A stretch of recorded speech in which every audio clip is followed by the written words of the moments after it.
In a small town on the outskirts of Texas, there lived a poor but honorable man named Samuel. He lived in an old wooden house with his wife Amina and their 2 children, Adam and Mary. The roof leaked whenever it rained, and the walls looked worn from years of hardship. Samuel worked long hours doing construction labor, but his earnings were barely enough to feed the family. As Eid al-Adha was getting closer, the entire neighborhood was filled with excitement.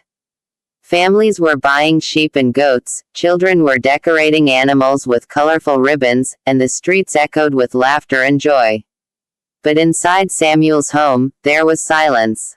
One evening, little Adam sat beside his father and softly asked, "Dad, are we going to have a sacrifice this Eid too?" Samuel froze for a moment. His tired hands stopped moving. He looked into his son's hopeful eyes and felt his heart break. "My son, Allah is merciful. Maybe He will make a way for us." Adam smiled innocently. "I already told my friends that our goat will be the best one this year." Samuel forced a smile, but after the children went to sleep, he stepped outside alone. The cold night wind touched his face as tears filled his eyes. "Oh Allah, don't let my children feel disappointed." The next morning, Samuel left home before sunrise. He worked under the burning heat, carrying heavy bricks and mixing cement for hours. By evening, his body was exhausted. When he asked for his pay, the manager handed him only half the amount. "You'll get the rest next week," the manager said carelessly. Samuel quietly put the money in his pocket and walked away. On his way home, he passed by a livestock market. Beautiful goats and sheep stood everywhere. Children laughed while holding colorful ropes tied around the animals' necks. Samuel stopped in front of a beautiful white goat. The animal looked straight into his eyes and gently moved closer. Samuel placed his hand on its head, and the goat softly licked his fingers. "I wish I could take you home." Then he asked for the price.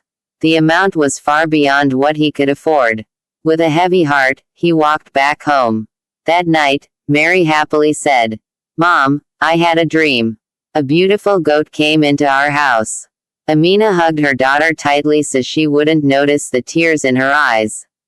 Samuel could not sleep that night. He kept thinking about his children's happiness. Finally, he remembered the only valuable thing he owned, a silver ring that belonged to his late mother. The next morning, he went downtown and sold it.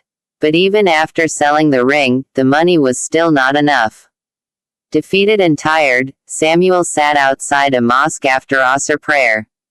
People walked in and out while he silently raised his hands in dua.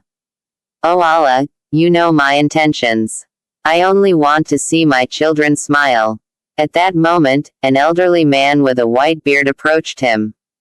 "My son, why are you sitting here so sad?" Samuel respectfully explained everything. The old man listened quietly.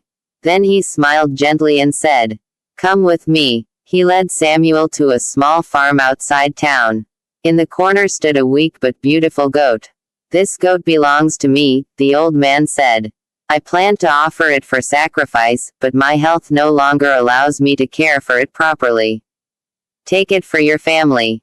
Samuel's eyes widened. "No, sir, I can't take it for free." The old man placed his hand on Samuel's shoulder. "My son, when something is given for Allah, it never decreases. Maybe Allah kept this goat with me only for your children." Tears rolled down Samuel's face. He brought the goat home. The moment Adam and Mary saw it, they screamed with joy.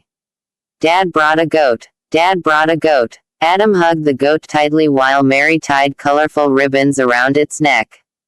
Amina stood quietly near the door, wiping tears of gratitude from her eyes. For the first time in many months, happiness had returned to the house. The children named the goat Moon.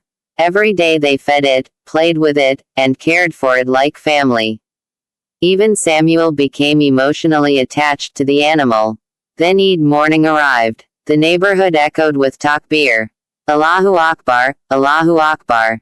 Samuel looked at the goat and felt a deep pain in his chest. The children were unusually quiet. Adam softly asked, "Dad, will Moon leave us today?" Samuel hugged his son tightly. "My child, sacrifice teaches us that for Allah's sake, we must let go of the things we love the most." The children lowered their heads silently. When the time for sacrifice came, Samuel's hands trembled. He closed his eyes and whispered, "O Allah, accept this small sacrifice from us." After the sacrifice, the meat was divided into 3 parts, one for the family, one for relatives, and one for the poor. As Samuel walked through the neighborhood distributing meat, he noticed an elderly widow sitting outside her apartment with her hungry grandchildren. Their kitchen had been empty for days. Without hesitation, Samuel handed over his family's entire portion. Amina looked surprised. "We barely have enough ourselves." Samuel smiled peacefully. What is given for Allah is never lost. That same night, someone knocked on their door. Outside stood a wealthy businessman from town. "Samuel," he said, "today I saw your honesty, your sacrifice, and your kindness. I need a trustworthy man to manage my warehouse. Would you work for me?" Samuel stood speechless. Within months, his life slowly changed. He found stability, his children returned to school happily, and peace entered their home again. The next Eid al-Adha, Samuel not only performed his own sacrifice, but he also bought animals for 2 struggling families in the community. Late that night, he stood beneath the stars with tears in his eyes. But this time, they were tears of gratitude. "O Allah, you truly never abandon those who trust you."